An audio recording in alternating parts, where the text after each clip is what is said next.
fracas go. Oh, it's Tibble. Tibble is down at the hairpin. It looked like 4. Pete Jennings was involved in that as well.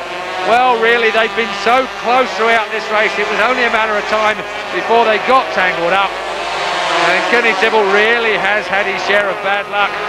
It started on the warm-up lap for Kenny Tibble, had to push his bike back, and looks like he is going to score only minimal points here today at Knockhill, if any at all.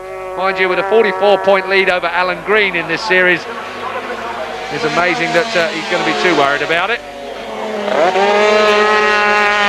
Kenny Tibble with a lot of work still to do. He was in 14th place last time I looked behind Ford Dunn, and he's still in 14th place at this moment in time, I can tell you. Number 8 in front of him is Matthew Ford Dunn on the Bishop's Move Racing, but you've got to say that he's going to get in front of this lot surely with the pace that he's on.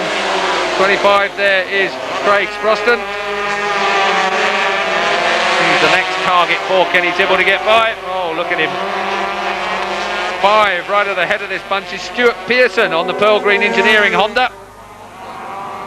Tibble making as much ground up as he possibly can. Paul Robinson, a brief look at Paul Robinson in second place, 11.4 seconds behind Leon Haslam, the race leader.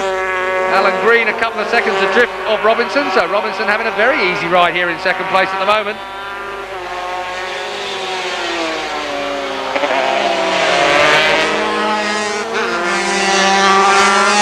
There it is, confirmation then of the top 6, 12.5 seconds the difference between Haslam and Robinson on lap 20 of the 24 that we've got to cover. Green staying in third place, roughly equidistant between Robinson and Laverty in second and fourth place. Stuart Easton there, a nice steady 5th place for Stuart Easton, the young Scot. He'll be fairly happy with that, I would have thought, as will boss Paul Bird.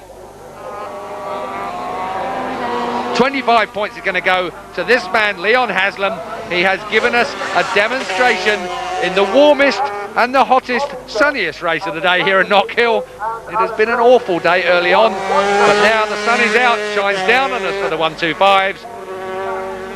And Leon Haslam has put on a very, very dominant race here. Looks over his shoulder. He won't have to worry too much about that. He was 12 seconds at the last count in front of second place man Paul Robinson. Alan Green was third, 1 second down on Robinson. Michael Laverty was fourth, 0.9 of a second down on Green. So still a bit of a battle possibly for second place.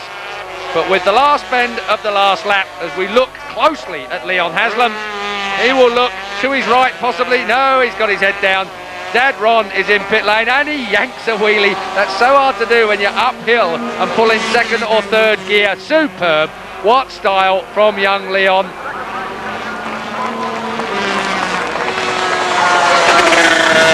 24 laps then from Leon Haslam at an average of 83.42 miles an hour on a 125cc single cylinder Honda. A new lap record to Leon as well. So a great day as far as the Haslams are concerned.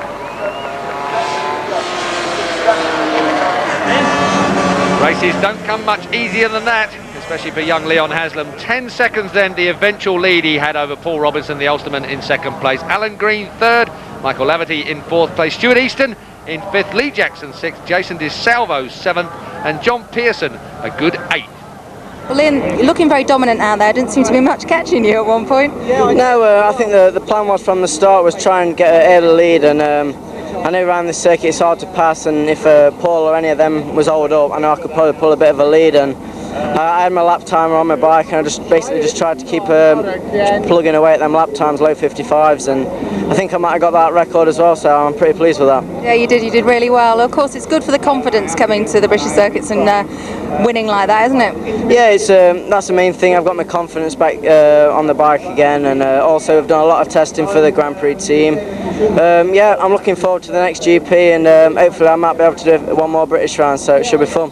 Well, after the disappointment of Alton Park, it's good to see you smiling again. Well done, congratulations. Thanks a lot. Well, Kenny, that race proved to be very problematic for you. Problem number one, warm-up lap. What happened there? Yeah, I think we hauled the plug up on the warm-up lap. It was fine when we took it off the stand and into the Parc Ferme, and set off and come out, and it bogged a bit, and I got it going, and down into the first turn it just cut completely out, and I got one of the marshals to try and help me, but we couldn't get it going, and then I had to run all the way back up the hill with it, and you know, one of the other guys from the other teams helped me, and then I think we put another plug in it and she started up straight away, so just temperamental, I think.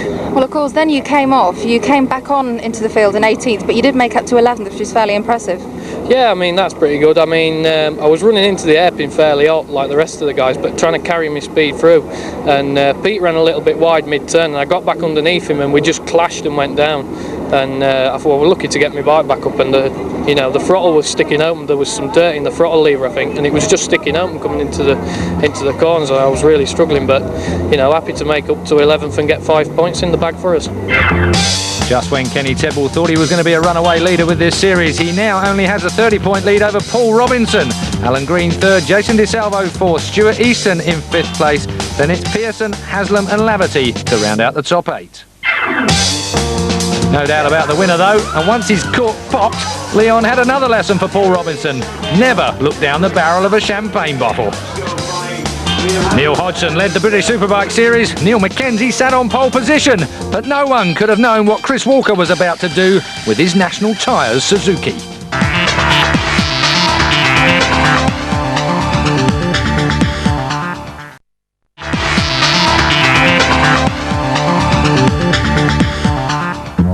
This is Knockhill, just north of Dunfermline in Scotland for round 8 of the British Superbike Championship.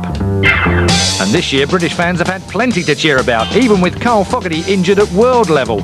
Neil Hodgson and Chris Walker have proved they can mix it with the very best.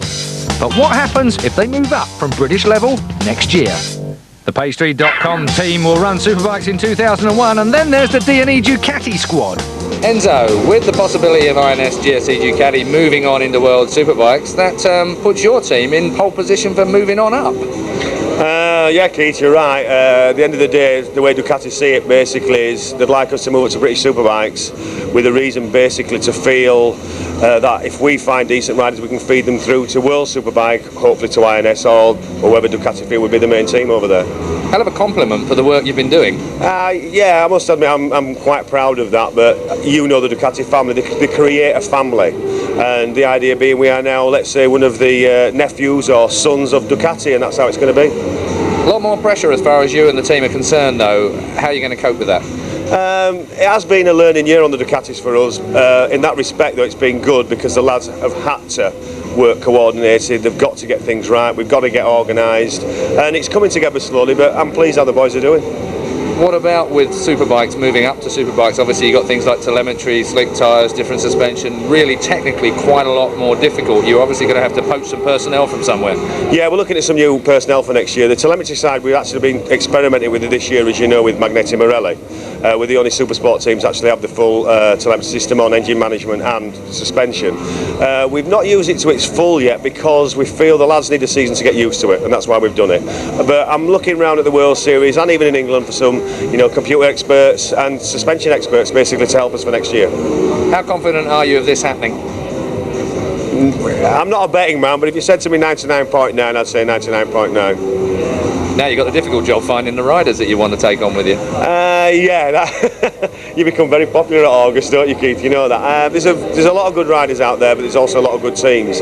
I'm just like keeping a bit of a low profile with the riders first, see what happens towards the last 3 or 4 rounds within the Superbike and the Supersport.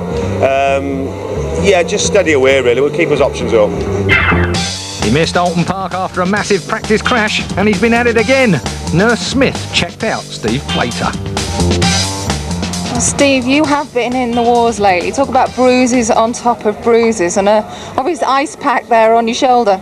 Yeah, the good thing is when I crashed yesterday in qualifying, I didn't injure any of the injuries from Alton Park, so I just got a couple more just to add to the measure. A couple more to add to the collection. What happened to you yesterday? It was completely my own fault. We've been struggling. The Kawasaki's been the fastest through the speed trap on a start-finish all weekend, and I've been struggling out of Clark Curve down towards the hairpin. And I was going faster and faster, and 2 laps in a row I ran wide at the hairpin and just got a bit upset with myself really. And the next lap I did the same and just lost concentration and gave it a big handful, and over I went. Well, you look pretty stiff the way you sat there. Are you going to be up to fitness for the race?